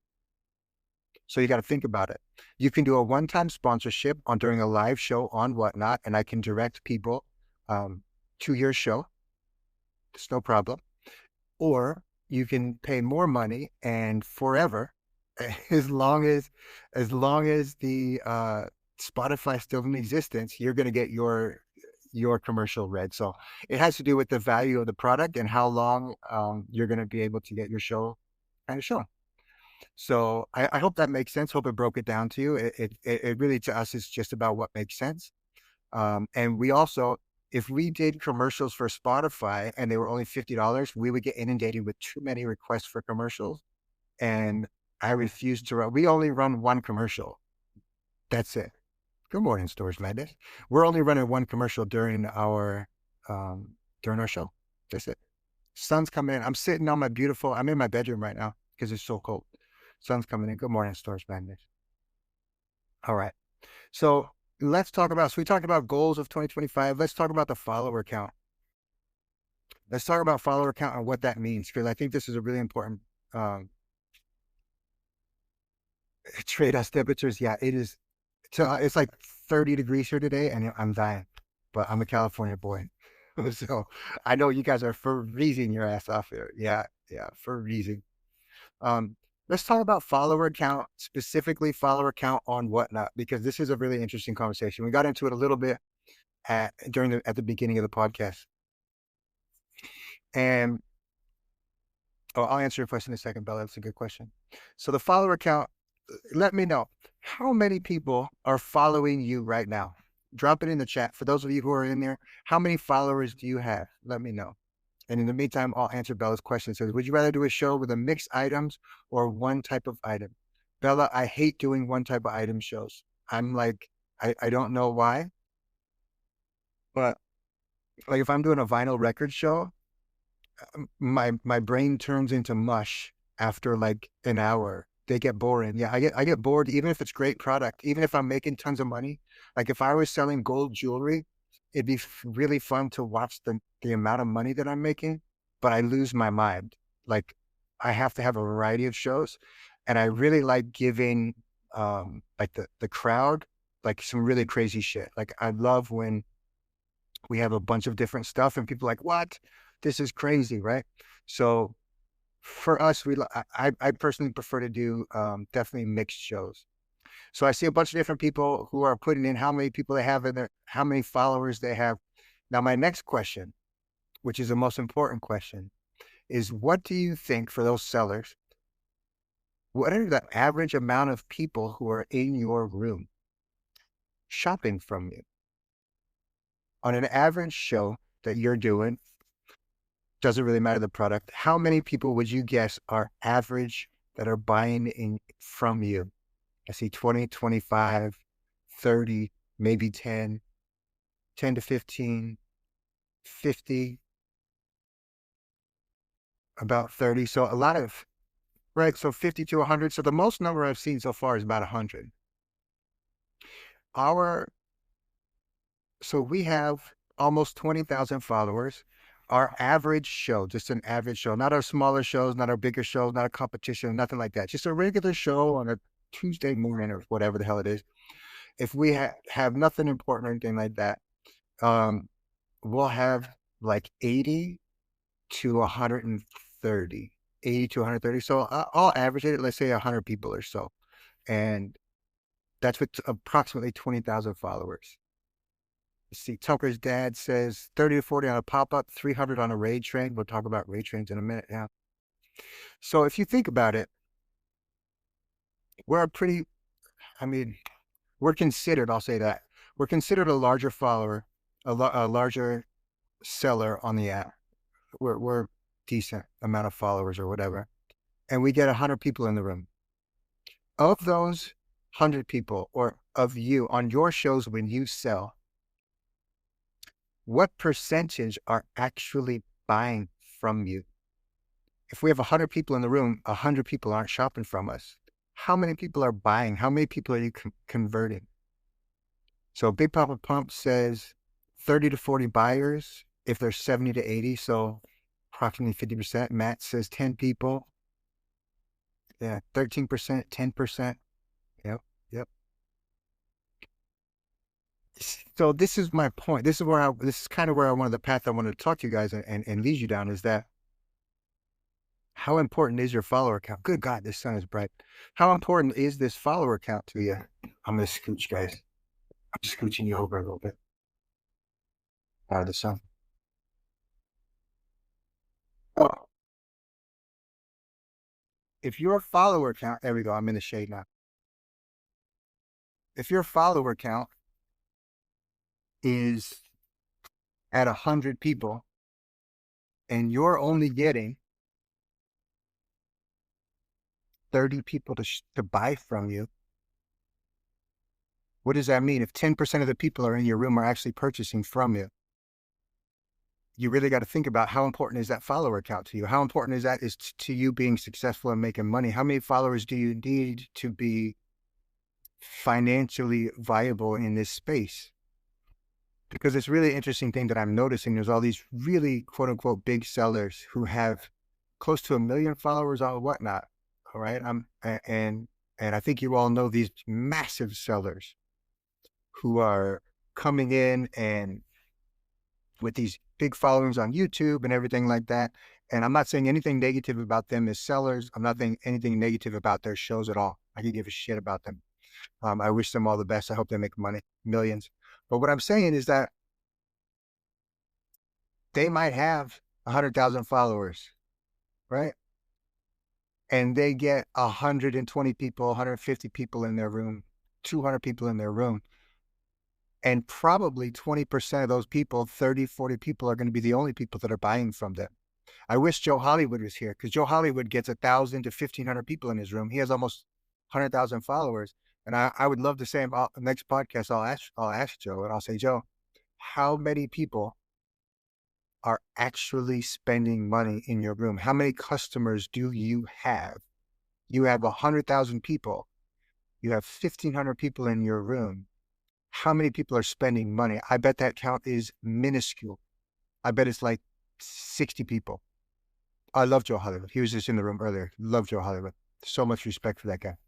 But I want to talk about money and return on investments, right? And what it means to be a big seller on Whatnot, and how important is it to chase these numbers that don't seem to mean anything.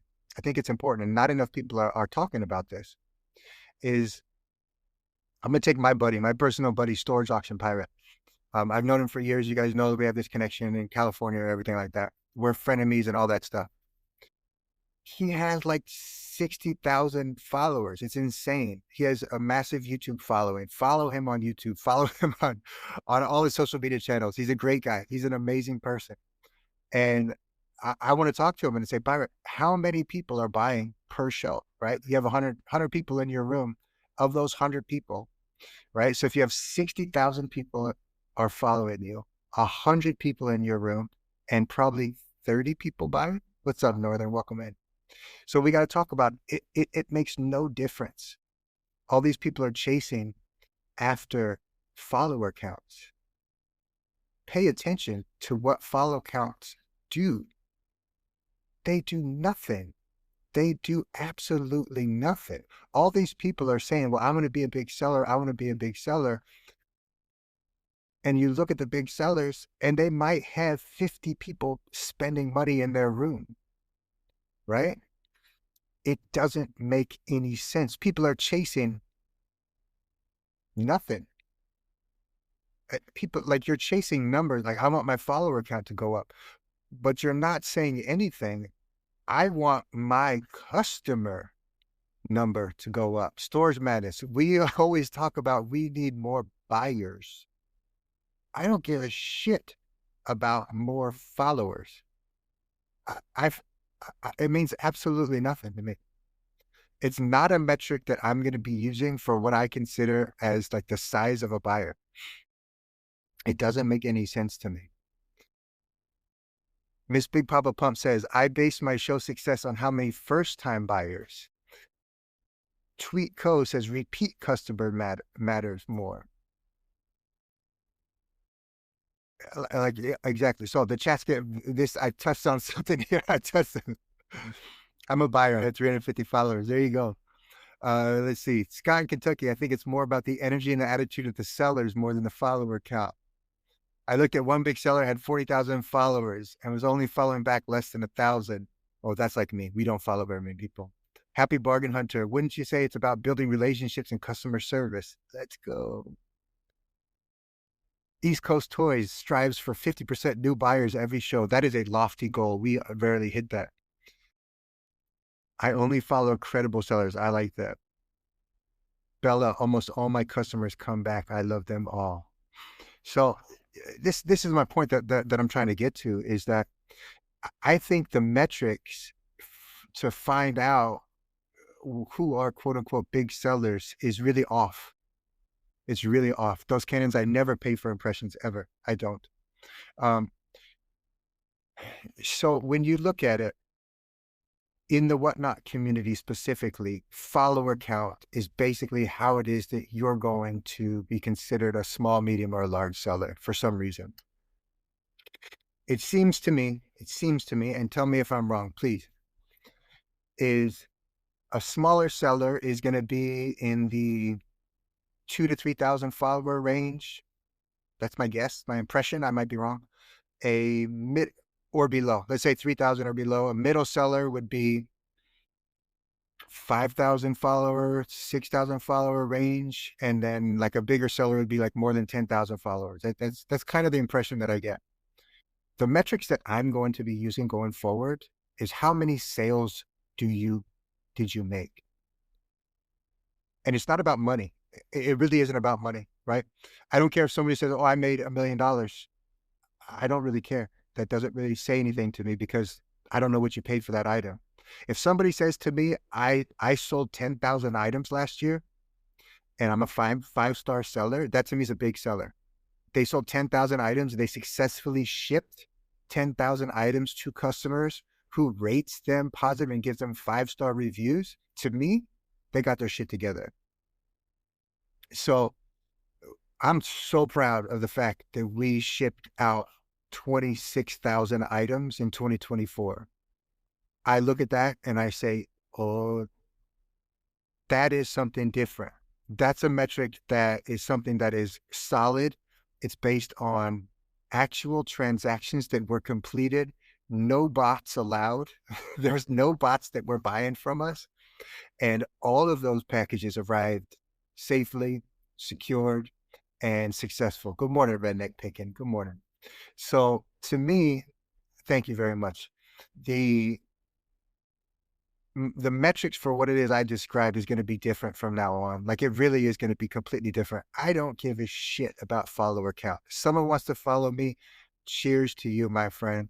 I appreciate all of my followers, but I love all of my customers that purchase from me, right? Different. So makes all the difference in the world. We go above and beyond with customer service, above and beyond in customer service. Like I told you, we ran a brick and mortar business for 10 years. I know customer service. Like I know how to treat customers. I know how to get customers.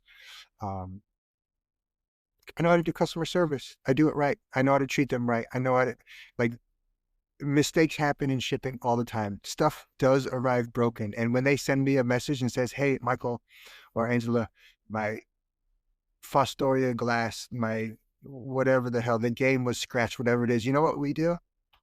We refund the money. And the next time they buy from us, we give them a present that is usually worth more than whatever it is they bought from us. Like we take care of our customers and we make sure that they're happy with us. They come back and shop from us. They spend their time in our rooms hanging out, and people work hard for their money. They work really, really hard for their money. I know how hard it is to make $1,000. It's a hustle. It's a grind. I don't care what job it is or what you do. So I respect their money. So if someone spends money with us and they're not happy with whatever it is that they get, that's our fault. Even if it's not our fault, it's our fault, and we will make it right. And so it's the reason why we can sell 26,000 items. I press you, everybody in this room, feel free. I want you, click on our name right here and go to customer reviews. Read the reviews because we read them every day, every week, a couple times a week. We read those reviews. They are important. And if there's ever a negative review, we're talking to them. We're sending them personal messages. We're writing handwritten notes with apologies and we're fixing it. And that's how we run a business. That's how I want to be known as a big seller, is somebody who knows how to sell, how to ship, how to source, how to run the business, and how to be profitable and how to treat customers right with respect and to respect their money. Like it's just something that not enough people do. I'm telling you right now. There are big sellers. I'm calling out Joe Hollywood because I did an interview with Joe Hollywood. Let's talk about customer service, right? He takes this up a notch. Joe Hollywood takes it up a notch. He hand delivers. When I was doing an interview with him on one of the first podcasts that we had, he hand delivered. He was getting onto an airplane, hand delivering an order to a customer who bought a bunch of stuff from him. Hand delivered. Like, I'm going to show up at this person's house. I'm going to give them their items, and then I'm going to take them out and enjoy a nice dinner with these people. You want to talk about customer service and getting a customer for life? Joe Hollywood knows how to do it, right? He ups the game. That's why I can learn from everybody. I learn from Joe Hollywood all the time. I don't have the energy that that guy has. It's just not my personality, but that guy's personality is incredible. So yeah, that was huge, Yeti Funds. It's amazing. So I don't know how he does it either, Stores Manus, but I got respect for that guy, 100%. So I don't think follower count's realistic. I think there's bots. I do not trust the metrics on Whatnot at all. I really don't. I really don't. And I love Whatnot. I think it's by far the best app. It's one of the best places I've ever sold on.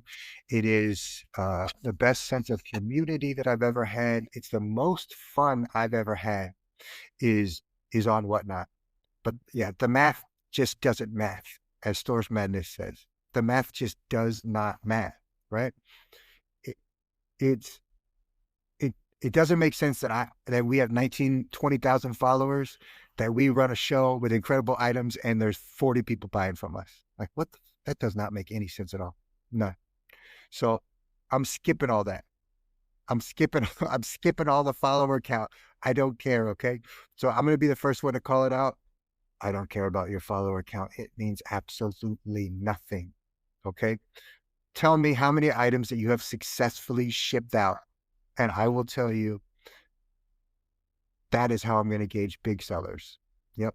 If you can ship out 10,000 items successfully in a year, which is almost 1,000 items, almost 1,000 items in a month. East Coast Toys says 14.5 thousand sold. East Coast, you are a big seller in my book. I give a shit about your follower count. And they got to have a 5-star rating. You can ship out 1,000,000 items, and if everyone hates what they got, that does not mean anything. Right?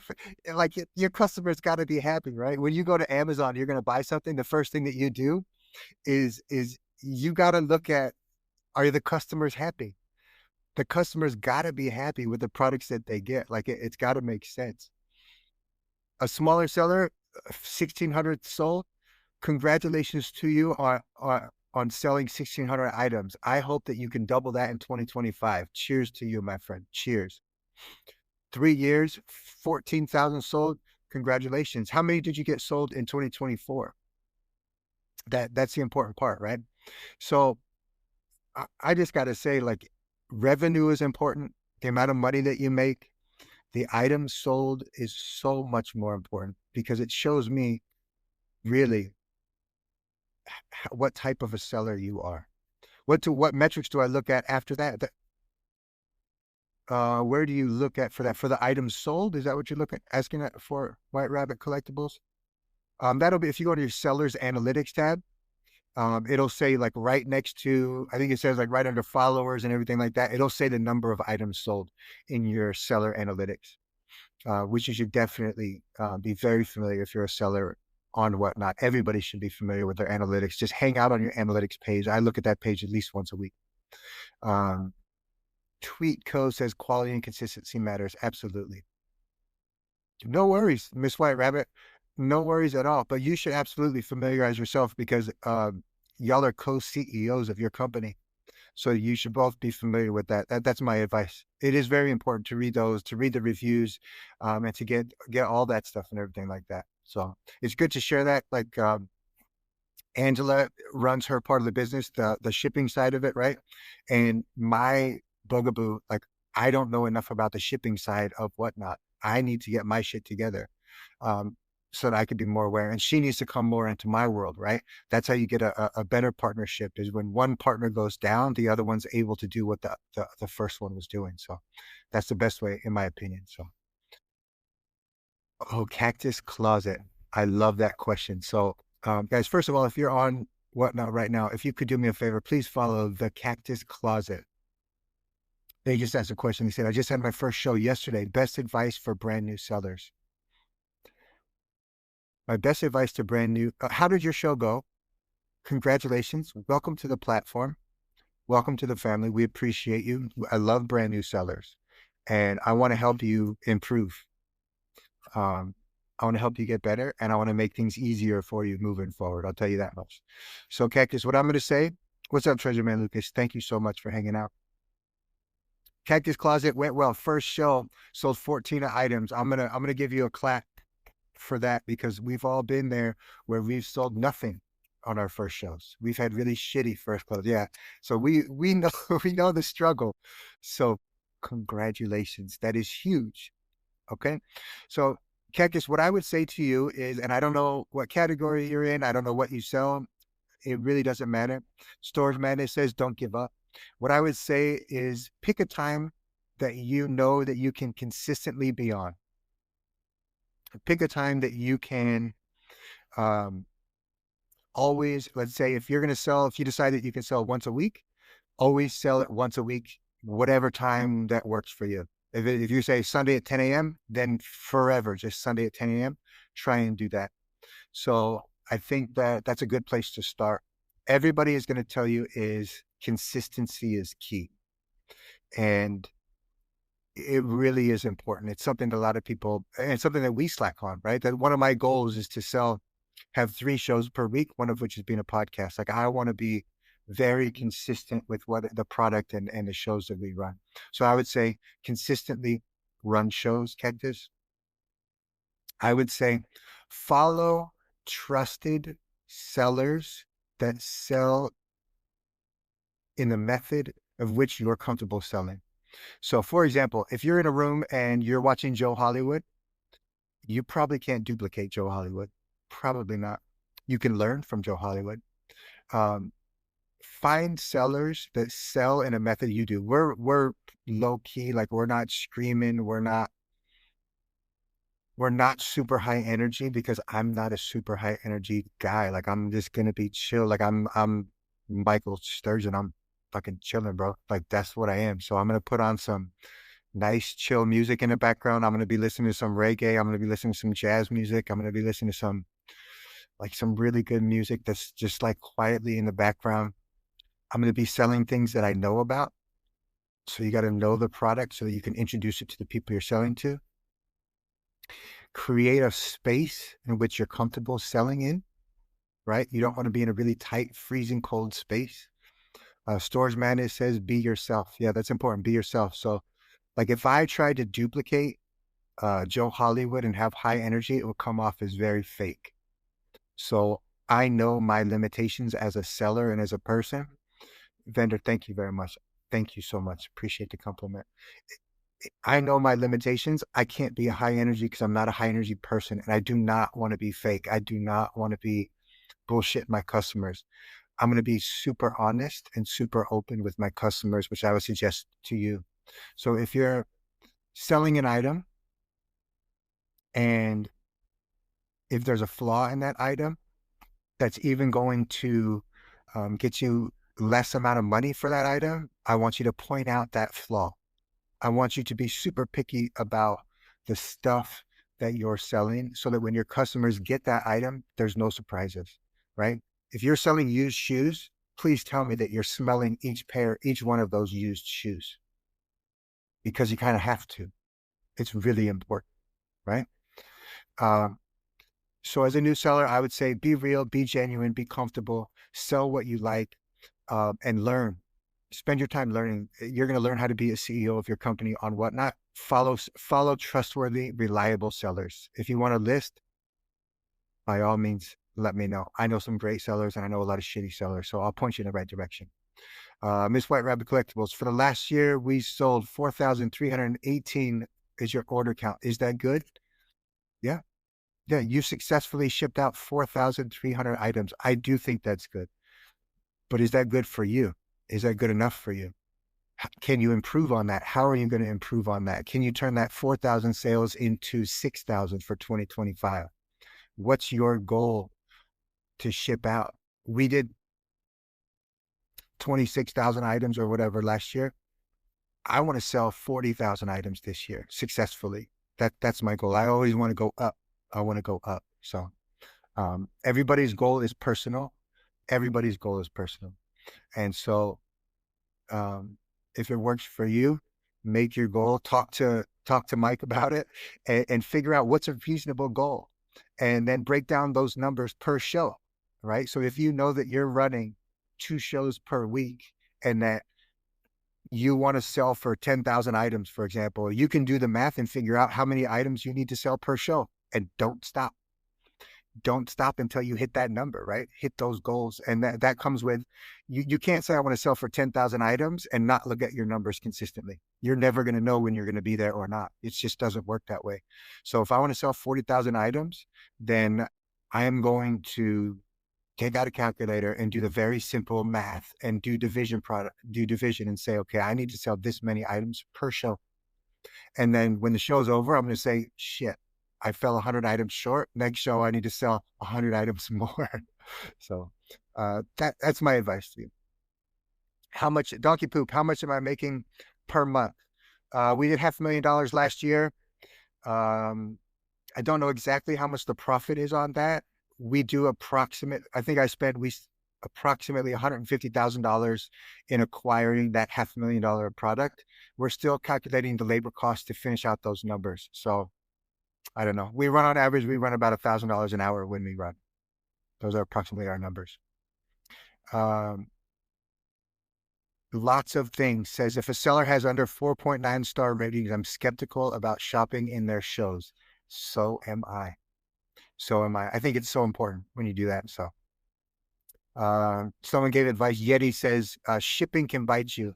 Learn it fast. Yes, Cactus Closet. Before you ramp up your show, ramp up your shipping, which means ordering boxes, ordering shipping supplies before you sell the items. Uline, the letter U, Line, Uline is a good place for bulk shipping supplies. And that helps quite a bit. So if you're selling the same items, if you're selling t-shirts or whatever, you can get bags for that, bags and stuff like that. So you need to get that stuff already. Don't wait. Please don't wait. Okay. How are income taxes handled on Whatnot? You're going to get a 1099, Pam. Any financial advice as far as taxes, I am always going to say, do not listen to any knuckleheads on YouTube or on Whatnot who are giving you financial advice other than know your numbers. Any financial advice is completely personal to your business and your business alone. Hire somebody whose job, hire a CPA to help you out with financial advice. Please, please. I think that's incredibly important.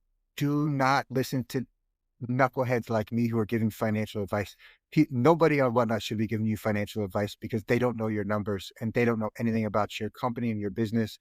They don't know if you're set up as a sole proprietor, as a partnership, as an LLC. They know nothing about it. So do not listen to people on Whatnot. They are giving you bad advice if it's financial. Hire a CPA. It's their job to know the numbers.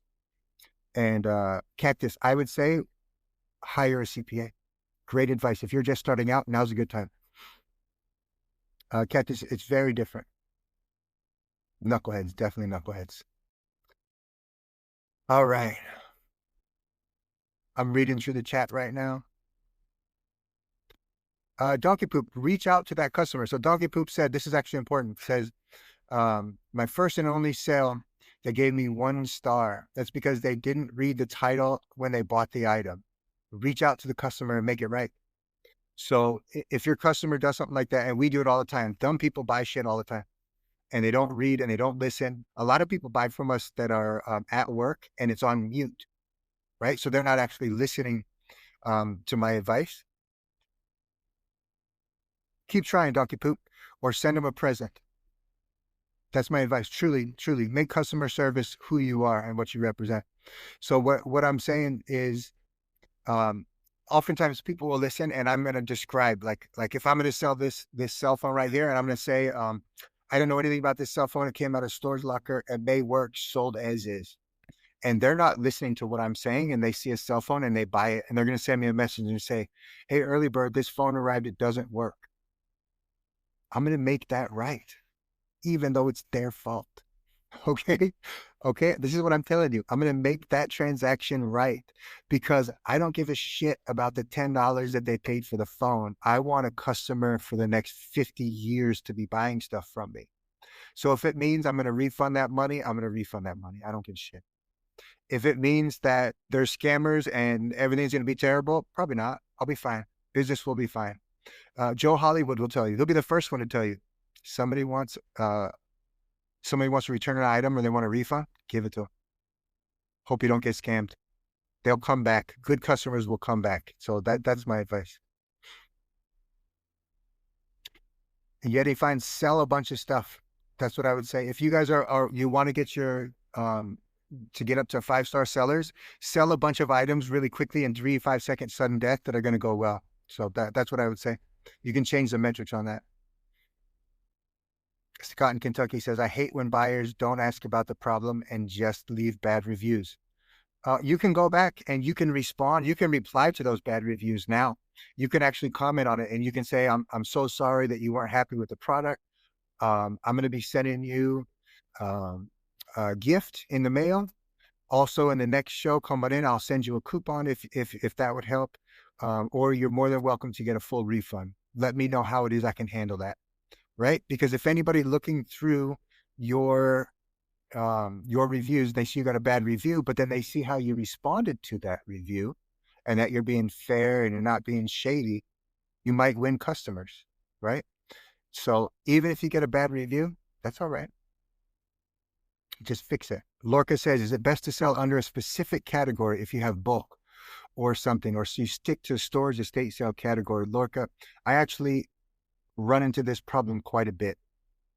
And I don't have a definitive answer for this. I've talked to other sellers. I've noticed other sellers.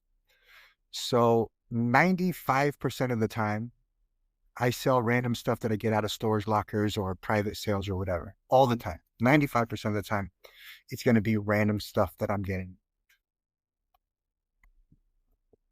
But sometimes I'll get books. I got a storage locker that was full of really expensive books. Really expensive books. And so for the first time, we sold in the book category, largely because you can do media mail shipping in the book category and in the vinyl category. If you don't know media mail shipping is like 80% cheaper than any other kind of shipping. It's the best shipping possible, but it's very specific, the items that you can ship through media mail. So if you're doing uh, vinyl, let's say you got a bunch of vinyl records and you're selling in the storage category, it means your customers are going to have to pay a shit ton more for shipping because vinyl gets very heavy very fast. So Matt's Music, I don't know why it's so much cheaper. I don't know why specifically media mail is so much cheaper. I wish they would just make everything cheaper. So no worries, Stores Mattis. Thanks for hanging out. Appreciate it. Comics work in media mail. Yeti finds, I'm going to say I don't know. My first instinct is going to be no, but I'm not 100% sure. So you could just go on the USPS website and it'll walk you through what can and can't. I know if there's advertisements in the media, it can't be media mail. Oh, there you go. I was right. By the Book says comics can't ship media because they have ads in them. Yeah, so it can't have any ads or commercials or anything like that in it, which is weird to me. So it depends what you sell. It depends how you sell it. For us personally, it works really, really well to sell in the stores category because I buy stores lockers. Yeah, so that's how it works. Do we get free labels? No, we buy our labels on Uline. We buy our own labels on Uline for the shipping. That's part of the cost, right? And we ship out 26,000 items. That's all imagine that's 26,000 boxes. If you can imagine. I mean, they weren't individual boxes, but you can kind of get your idea of what we spend on the products just to ship it out. Thermal printers are a must. Oh yeah, Cactus, if you're still in the room, get yourself a good quality thermal printer. I will tell you that will help you out. You can get them free on UPS website. If you want any shipping questions, you can send us. Again, I don't know anything about shipping. I don't give shipping advice. USPS doesn't give out free labels. No, not as far as I'm concerned. But I know nothing about shipping. I'm not a shipping expert. I'll get Angie on here. We'll do a shipping only podcast. I'll have Angie come on and I'll interview her, and then you can ask all the shipping advice. I would say be careful who you listen to shipping advice from on Whatnot. There are some shady people on Whatnot giving, illegal advice about shipping, advice that is not good or proper or legal, and they're trying to take advantage of the system. So be very careful who you listen to about shipping, please. Be very careful. Matt's Music says we must be spending an insane amount on shipping. Yes. Celeste knows. So that's knows probably knows the sellers who I'm talking about. I'm not going to call anybody out by names, but if you've been around, you know who they are. Um, again, I appreciate everybody on here as long as they're honest.